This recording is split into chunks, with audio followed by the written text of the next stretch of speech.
شروع اللہ کے نام سے جو بڑا مہربان نہایت رحم والا ہے۔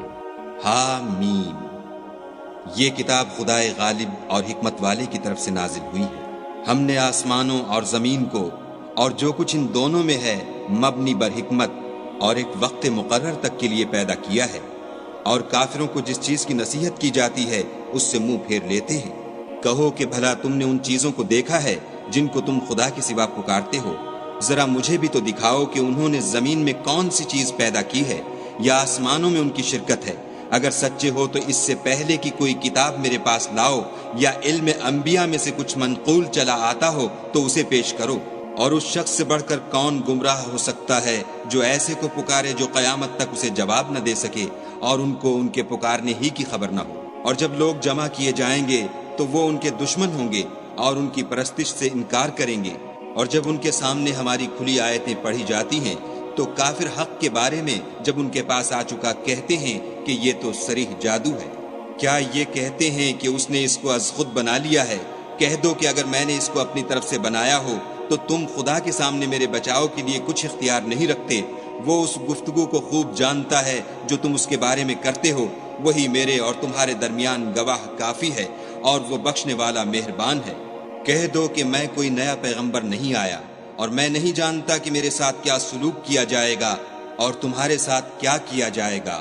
میں تو اسی کی پیروی کرتا ہوں جو مجھ پر وحی آتی ہے، اور میرا کام تو علانیہ ہدایت کرنا ہے۔ کہو کہ بھلا دیکھو تو، اگر یہ قرآن خدا کی طرف سے ہو اور تم نے اس سے انکار کیا، اور بنی اسرائیل میں سے ایک گواہ اسی طرح کی ایک کتاب کی گواہی دے چکا اور ایمان لے آیا، اور تم نے سرکشی کی، تو تمہارے ظالم ہونے میں کیا شک ہے؟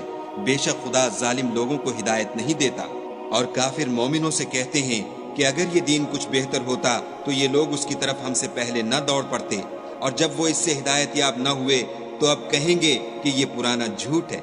اور اس سے پہلے موسیٰ کی کتاب تھی لوگوں کے لیے رہنما اور رحمت، اور یہ کتاب عربی زبان میں ہے اسی کی تصدیق کرنے والی، تاکہ ظالموں کو ڈرائے اور نیکوکاروں کو خوشخبری سنائے۔ جن لوگوں نے کہا کہ ہمارا پروردگار خدا ہے، پھر وہ اس پر قائم رہے، تو ان کو نہ کچھ خوف ہوگا اور نہ وہ غمناک ہوں گے۔ یہی اہل جنت ہیں کہ ہمیشہ اس میں رہیں گے، یہ اس کا بدلہ ہے جو وہ کیا کرتے تھے۔ اور ہم نے انسان کو اپنے والدین کے ساتھ بھلائی کرنے کا حکم دیا۔ اس کی ماں نے اس کو تکلیف سے پیٹ میں رکھا اور تکلیف ہی سے جنا، اور اس کا پیٹ میں رہنا اور دودھ چھوڑنا 2.5 برس میں ہوتا ہے، یہاں تک کہ جب خوب جوان ہوتا اور 40 برس کو پہنچ جاتا ہے تو کہتا ہے کہ اے میرے پروردگار، مجھے توفیق دے کہ تو نے جو احسان مجھ پر اور میرے ماں باپ پر کیے ہیں ان کا شکر گزار ہوں، اور یہ کہ نیک عمل کروں جن کو تو پسند کرے، اور میرے لیے میری اولاد میں اصلاح و تقوی دے۔ میں تیری طرف رجوع کرتا ہوں اور میں فرما برداروں میں ہوں۔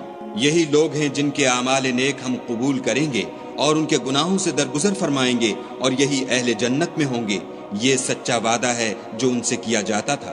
اور جس شخص نے اپنے ماں باپ سے کہا کہ اف اف، تم مجھے یہ بتاتے ہو کہ میں زمین سے نکالا جاؤں گا، حالانکہ بہت سے لوگ مجھ سے پہلے گزر چکے ہیں، اور وہ دونوں خدا کی جناب میں فریاد کرتے ہوئے کہتے تھے کہ کمبخت ایمان لا، خدا کا وعدہ سچا ہے، تو کہنے لگا یہ تو پہلے لوگوں کی کہانیاں ہیں۔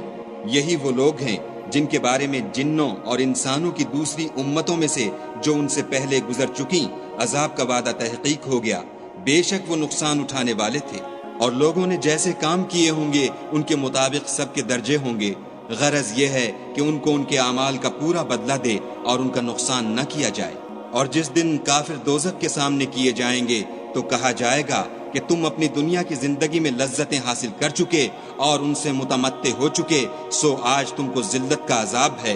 یہ اس کی سزا ہے کہ تم زمین میں ناحق غرور کیا کرتے تھے، اور اس کی کہ بد کرداری کرتے تھے۔ اور قوم عاد کے بھائی ہود کو یاد کرو کہ جب انہوں نے اپنی قوم کو سرزمین احقاف میں ہدایت کی، اور ان سے پہلے اور پیچھے بھی ہدایت کرنے والے گزر چکے تھے کہ خدا کے سوا کسی کی عبادت نہ کرو، مجھے تمہارے بارے میں بڑے دن کے عذاب کا ڈر لگتا ہے۔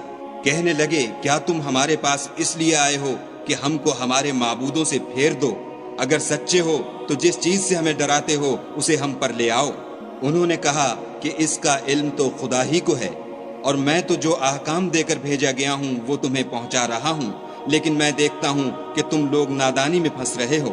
پھر جب انہوں نے اس عذاب کو دیکھا کہ بادل کی صورت میں ان کے میدانوں کی طرف آ رہا ہے تو کہنے لگے یہ تو بادل ہے جو ہم پر برس کر رہے گا، نہیں بلکہ یہ وہ چیز ہے جس کے لیے تم جلدی کرتے تھے، یعنی آندھی جس میں درد دینے والا عذاب بھرا ہوا ہے۔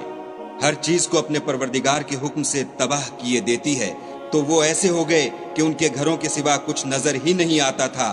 گناہ گار لوگوں کو ہم اسی طرح سزا دیا کرتے ہیں، اور ہم نے ان کو ایسے مقدور دیے تھے جو تم لوگوں کو نہیں دیے، اور انہیں کان اور آنکھیں اور دل دیے تھے، تو جب کہ وہ خدا کی آیتوں سے انکار کرتے تھے تو نہ تو ان کے کان ہی ان کے کچھ کام آ سکے اور نہ آنکھیں اور نہ دل، اور جس چیز سے استہزا کیا کرتے تھے اس نے ان کو آ گھیرا، اور تمہارے ارد گرد کی بستیوں کو ہم نے ہلاک کر دیا اور بار بار اپنی نشانیاں ظاہر کر دیں تاکہ وہ رجوع کریں۔ تو جن کو ان لوگوں نے تقرب خدا کے لیے خدا کے سوا معبود بنایا تھا، انہوں نے ان کی کیوں مدد نہ کی، بلکہ وہ ان کے سامنے سے گم ہو گئے، اور یہ ان کا جھوٹ تھا، اور یہی وہ افترا کیا کرتے تھے۔ اور جب ہم نے جنوں میں سے کئی شخص تمہاری طرف متوجہ کیے کہ قرآن سنیں، تو جب وہ اس کے پاس آئے تو آپس میں کہنے لگے کہ خاموش رہو۔ جب پڑھنا تمام ہوا تو اپنی برادری کے لوگوں میں واپس گئے کہ ان کو نصیحت کریں۔ کہنے لگے کہ اے قوم، ہم نے ایک کتاب سنی ہے جو موسیٰ کے بعد نازل ہوئی ہے، جو کتابیں اس سے پہلے نازل ہوئی ہیں ان کی تصدیق کرتی ہے اور سچا دین اور سیدھا رستہ بتاتی ہے۔ اے قوم، خدا کی طرف بلانے والے کی بات کو قبول کرو اور اس پر ایمان لاؤ، خدا تمہارے گناہ بخش دے گا اور تمہیں دکھ دینے والے عذاب سے پناہ میں رکھے گا۔ اور جو شخص خدا کی طرف بلانے والے کی بات قبول نہ کرے گا تو وہ زمین میں خدا کو عاجز نہیں کر سکے گا، اور نہ اس کے سوا اس کے حمایتی ہوں گے۔ یہ لوگ صریح گمراہی میں ہیں۔ کیا انہوں نے نہیں سمجھا کہ جس خدا نے آسمانوں اور زمین کو پیدا کیا اور ان کے پیدا کرنے سے تھکا نہیں، وہ اس بات پر بھی قادر ہے کہ مردوں کو زندہ کر دے؟ ہاں، وہ ہر چیز پر قادر ہے۔ اور جس روز انکار کرنے والے آگ کے سامنے کیے جائیں گے، کیا یہ حق نہیں ہے؟ تو کہیں گے کیوں نہیں، ہمارے پروردگار کی قسم حق ہے۔ حکم ہوگا کہ تم جو دنیا میں انکار کیا کرتے تھے اب عذاب کے مزے چکھو۔ پس اے محمد صلی اللہ علیہ وآلہ وسلم، جس طرح اور عالی ہمت پیغمبر صبر کرتے رہے ہیں اسی طرح تم بھی صبر کرو، اور ان کے لیے عذاب جلدی نہ مانگو۔ جس دن یہ اس چیز کو دیکھیں گے جس کا ان سے وعدہ کیا جاتا ہے تو خیال کریں گے کہ گویا دنیا میں رہے ہی نہ تھے مگر گھڑی بھر دن۔ یہ قرآن پیغام ہے، سو اب وہی ہلاک ہوں گے جو نافرمان تھے۔